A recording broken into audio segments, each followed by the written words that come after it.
ഇന്നത്തെ വീഡിയോ എന്ന് വെച്ചാൽ നമ്മളൊരു സോളാർ ഇൻവേർട്ടർ സെറ്റ് ചെയ്യുന്ന അതൊരു വെറും ബഡ്ജറ്റ് സെഗ്മെൻ്റാണ്. അത് വെറും എന്ന് വെച്ചാൽ KCBന്ന് നമ്മൾ ഇൻവേർട്ടറിൻ്റെ ബാറ്ററി ചാർജ് ചെയ്യത്തില്ല. മൊത്തം നമ്മൾ ഈ സോളാർ 2 പാനൽ ഉപയോഗിച്ചാണ് ചാർജ് ചെയ്യുന്നത്. ഒന്ന് സൺ സോളാറിൻ്റെയും ഒന്ന് വേറൊരു മൈക്രോ സണ്ണിൻ്റെയും പാനലാണ്. ഒന്ന് 165 100 വാട്ട്സിൻ്റെയും പാനൽ പാരൽ ചെയ്ത് കൊടുത്തേക്കുവാണ്. പിന്നെ ഇങ്ങനെ പാരൽ ചെയ്യുമ്പോൾ നമ്മൾ സെയിം വോൾട്ടേജ് ഉള്ളത് വേണം കൊടുക്കാൻ. ഇതിപ്പം ഡിഫറെൻറ്റ് വോൾട്ടേജ് ആണ്, അങ്ങനെ സെയിം വോൾട്ടേജ് വേണം കൊടുക്കാൻ, എന്നാലേ മാക്സിമം എഫിഷ്യൻസി കിട്ടത്തുള്ളൂ. ഇല്ലെങ്കിൽ കുറഞ്ഞ വോൾട്ടേജ് ആണതാണോ ആ വോൾട്ടേജ് നമുക്ക് കിട്ടും. ഇതാണ് നമ്മൾ എക്സൈഡിൻ്റെ ഇതൊരു സെക്കൻഡ് ഹാൻഡ് മേടിച്ച ഇൻവെർട്ടർ. നമുക്ക് ഏകദേശം 2000 രൂപയോളം ആയുള്ളൂ. ഒരു 850 വിയുടെ ഒരു പ്യുവർ സൈൻ വേവ് ഇൻവെർട്ടറാണത്, നോർമൽ ഇൻവെർട്ടർ. അത് വെച്ചിട്ട് നമ്മൾ PWM സോളാറിൻ്റെ ചാർജ് കൺട്രോളർ ഉപയോഗിച്ച് നമ്മൾ ആ പാനൽ ഉപയോഗിച്ച് നമ്മൾ ഈ 150 എക്സൈഡിൻ്റെ ബാറ്ററി ചാർജ് ചെയ്യുകയാണ്. ഈ ചെറിയ വയർ സോളാറിൽ നിന്ന് ചാർജ് ചെയ്യുന്നതാണ്. ഇപ്പം ഇൻവെർട്ടർ എടുക്കുന്ന 14 ആമ്പിയറോളം ബാറ്ററിയിൽ നിന്ന് ഇപ്പം എടുക്കുന്നുണ്ട്. പക്ഷെ ഇപ്പം ഒരു ഫാനും ഒരു 50 ഇഞ്ചിൻ്റെ ഒരു TV ഫാന് BLDC അല്ല, സാധാ ഫാനാണ്. അത് ഫുൾ സ്പീഡും അല്ല, അത് കൂടുതൽ കറണ്ട് എടുക്കുന്നതാണ്. BLDC ആണെങ്കിൽ നമുക്ക് കൂടുതൽ ബാക്കപ്പ് കിട്ടുകയും ചെയ്യും. ഇപ്പം സോളാറിൽ നിന്ന് പ്രൊഡക്ഷൻ ഏകദേശം 13 ആമ്പിയറിൽ കൂടുതൽ ഇപ്പം സോളാറിൽ നിന്ന് ആമ്പിയർ വരുന്നുണ്ട്. ചെറിയ യൂസിനൊക്കെ പറ്റിയ ഒരു സെറ്റപ്പാണ്. ബാറ്ററി ചാർജ് ആവുകയും ചെയ്യും, നമ്മൾ സോളാറിൽ നിന്നുള്ള ഉപയോഗവും ചെയ്യാം. കുറച്ച് യൂണിറ്റ് നമുക്ക് സേവ് ചെയ്യാൻ പറ്റും. ഇപ്പോൾ KCB ഓഫ് ചെയ്തേക്കുവാണ്. ഇപ്പം KCB ലൈൻ ഓൺ ചെയ്ത് ഇൻവെർട്ടർ 2 സെക്കൻഡ് ചെയ്യുമ്പോഴേ ഓൺ ആവത്തുള്ളൂ. ഇപ്പോൾ 1 വാട്ടാകണ്ടേ ഉള്ളൂ മൊത്തത്തിൽ വീട്ടിലെ യൂസ് ചെയ്ത്. ഇപ്പം KCBയുടെ ലോഡ് ഓൺ ആയപ്പോൾ KCBയുടെ റീഡിംഗ് ആണ് ഇത് കാണിക്കുന്നത്. നമ്മൾ സെപ്പറേറ്റ് വെച്ച മീറ്റർ 150 വാട്ട്സോളം നമ്മളിപ്പം ഇൻവെർട്ടറിൽ നിന്ന് സോളാറിൽ നിന്ന് ഉപയോഗിച്ചായിട്ടാണ് ഇപ്പോൾ കാണിക്കുന്നത്. വേണ്ട, അപ്പം KCB ലൈൻ ഓഫായി ഇൻവെർട്ടറിലാണ് ഇപ്പം അത് ഓടുന്നത്. നമ്മൾ ബഡ്ജറ്റ് കുറഞ്ഞ ഒരു PWM ചാർജറും നമ്മൾ എക്സൈഡിൻ്റെ ഒരു സോളാർ ബാറ്ററിയാണ് 150 ഇതാണ് നമ്മൾ സോളാറിൽ നിന്ന് ഡയറക്റ്റ് സോളാർ ഈ കൺട്രോളറിൽ വന്നിട്ട് കൺട്രോളറിൽ നിന്നാണ് ബാറ്ററിയിലോട്ട് കണക്ട് ചെയ്യുന്നത്. ബാറ്ററി ചാർജ് ചെയ്യാൻ വേണ്ടിയിട്ട് വയ്ക്കുന്ന charge controller, solar charge controller പാനലിൽ നിന്ന് ഡയറക്റ്റ് വരുന്നത്. അതിൻ്റെ ഔട്ട് നേരെ ബാറ്ററിയിലോട്ട്. ഈ വേറെ ബാറ്ററിയിൽ നിന്ന് സോളാറിൽ നിന്ന് വരുന്നത്. ഇപ്പോൾ പാനലിൽ നിന്ന് ഡയറക്റ്റ് വരുന്നതിൻ്റെ കറണ്ട് അളക്കുന്നതാണ് നമ്മൾ ക്ലാമ്പ് മീറ്റർ ഉപയോഗിച്ച്. അതുകൊണ്ട് 13.5 ആമ്പിയറോളം നമുക്ക് കിട്ടുന്നുണ്ട്. അതിൽ കൂടുതൽ കിട്ടും MPPT ചാർജ് കൺട്രോളറൊക്കെ ആണെങ്കിൽ. ഇതിപ്പോൾ നമ്മൾ 2-3 പാനൽ പാരൽ ചെയ്ത് കണക്ട് ചെയ്തേക്കുന്നതുകൊണ്ടാണ് കുറച്ച് ലോസൊക്കെ ഒരുപാടുണ്ട്.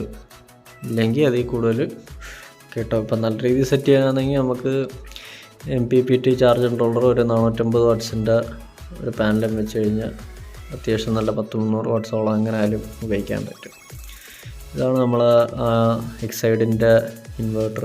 അത് നമ്മൾ ഇളക്കിയതിൻ്റെ അകത്ത് കുറച്ച് വേറെ സെറ്റപ്പും ഒക്കെ ചെയ്തിട്ടുണ്ട്. KCB ഇത് നോർമൽ ഇൻവെർട്ടറാണ്. അത് അതിൻ്റെ അകത്ത് KCB എന്നുള്ള കറണ്ട് എടുത്ത് ബാറ്ററി ചാർജ് ചെയ്യുന്നത് നമ്മൾ ഓൺ ഓഫ് മാനുവലി ചെയ്യാവുന്ന സെറ്റപ്പാണ്. ഇത് സെപ്പറേറ്റ് വെച്ചൊരു തെർമൽ സ്വിച്ച് കൺട്രോളാണ്.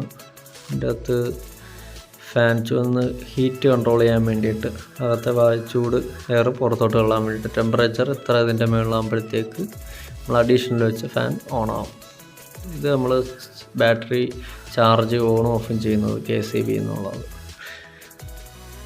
ഇതിൻ്റെ അകത്ത് ഓൾറെഡി ഒരു ഫാൻ ഉണ്ട്, പക്ഷെ അത് വർക്ക് ചെയ്യുന്നത് നമ്മൾ 20 ആമ്പിയറിൽ മുകളിലോട്ട് ലോഡ് എടുക്കുമ്പോഴേ ആ ഫാൻ ഓൺ ആവത്തുള്ളൂ. ലോഡ് കൂടുതൽ എടുക്കാമോ, നമ്മൾ അത്രയും ലോഡിൽ റൺ ചെയ്യിക്കുന്നില്ല.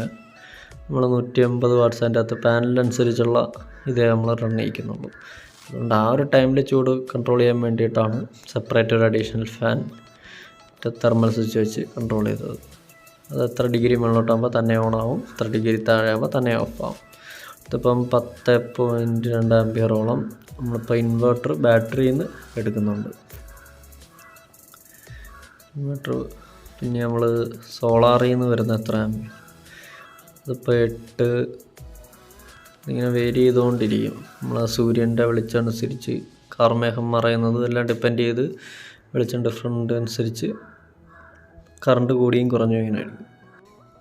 ഇപ്പം ഓൾമോസ്റ്റ് ബാറ്ററി ഫുള്ളാണ്. ഇപ്പം സോളാറിൽ നിന്നാണ് മൊത്തത്തിൽ പിടിക്കുന്നത്. എന്ന് വെച്ചാൽ പ്രൊഡക്ഷൻ ചെയ്യുന്ന ആംബിയറും ഈ യൂസ് ചെയ്യുന്ന ആംബിയറും ഏകദേശം ഒരണക്കാണെങ്കിൽ നമുക്ക് ബാറ്ററിയിൽ നിന്ന് അധികം എടുക്കത്തില്ല. എന്ന് വെച്ചാൽ ഒരു രാവിലെ തൊട്ട് ഒരു യൂസ് ചെയ്യാം. പിന്നെ bldc ഫാനൊക്കെ ആണെങ്കിൽ നമുക്ക് ഓൾമോസ്റ്റ് കുറേ കറണ്ട് സേവ് ചെയ്യാൻ പറ്റും.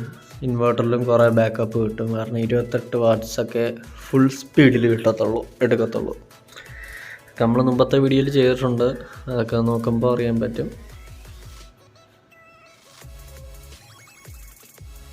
ഇത് സോളാർ അല്ലാതെ KCBന്ന് ബാറ്ററി ചാർജിങ് ഓൺ ഓഫും ചെയ്യുന്നതിൻ്റെ സ്വിച്ചാണത്. നമ്മൾ ഓഫ് ചെയ്തിട്ടേക്കാണ്, കാരണം KCBന്ന് കറണ്ട് ആവാതിരിക്കാൻ വേണ്ടി. ഇപ്പോൾ 58 വാട്ട്സ് ഒരു ഫാൻ, അത് KCBന്ന് ഇൻവെർട്ടറിലല്ല KCBന്ന് ഫാൻ വർക്ക് ചെയ്യുന്നതിൻ്റെയാണ് 58 വാട്ട്സ്. 4 സ്പീഡ് ഇട്ടേക്കാണ്, ഫുൾ സ്പീഡല്ല. ഇപ്പം ഇൻവെർട്ടർ ഇപ്പോൾ നമ്മൾ ഓൺ ചെയ്ത് ഇപ്പോൾ 2 സെക്കൻഡ് കഴിയുമ്പോഴത്തേക്ക് KCBയിലോട്ട് മൊത്തം ഇൻവെർട്ടറിൻ്റെ ലൈനിലും KCBയിലോട്ടാകും. 150 വാട്ട്സോളം മൊത്തത്തിൽ. അപ്പോൾ ഏകദേശം നമ്മൾ ഇൻവെർട്ടറിൽ ഓടിക്കൊണ്ടിരുന്നത് 100 വാട്ട്സോളമാണ്. ഫ്രിഡ്ജും പിന്നെ അകത്തേതോ ഫാനും ഒക്കെയാണ് bldc ഫാൻ. അതിപ്പോൾ ഓഫ് ചെയ്ത് കഴിയുമ്പോഴത്തേക്ക് ഇപ്പോൾ ഇൻവെർട്ടറിൽ 100 വാട്ട്സോളം. ഇത് വെറും ഒരു ബഡ്ജറ്റ് സെഗ്മെൻറ്റ് മാത്രമാണിത്. എന്നുവെച്ചാൽ റേറ്റ് മാക്സിമം കുറച്ച് ചെയ്ത സെറ്റപ്പാണ് നമ്മളത്. നോർമൽ കുറച്ച് ഉപയോഗിക്കാനും ബാറ്ററി ചാർജിങ് ആ ഒരു സെറ്റപ്പ് ശരി നല്ല രീതിയിൽ ചെയ്യുന്നെങ്കിൽ നമുക്കൊരു 450-400 വാട്ട്സിൻ്റെ മോണോ കട്ട് പാനലൊക്കെ വരുന്നുണ്ട്. അതും വെച്ചൊരു 10-15 രൂപയോളം വരും. പിന്നെ ഒരു MPPT സോളാർ ചാർജ് കൺട്രോളറും വെക്കുകയാണെങ്കിൽ ഇച്ചിരി നല്ല എഫിഷ്യൻസി നമുക്കൊരു 300-350 വാട്ട്സോളം നമുക്ക് എങ്ങനെയായാലും ഉപയോഗിക്കാൻ പറ്റും. ഇത് അത്ര ഔട്ട് കിട്ടത്തില്ലെന്നേ ഉള്ളൂ ഈ സെറ്റപ്പ്.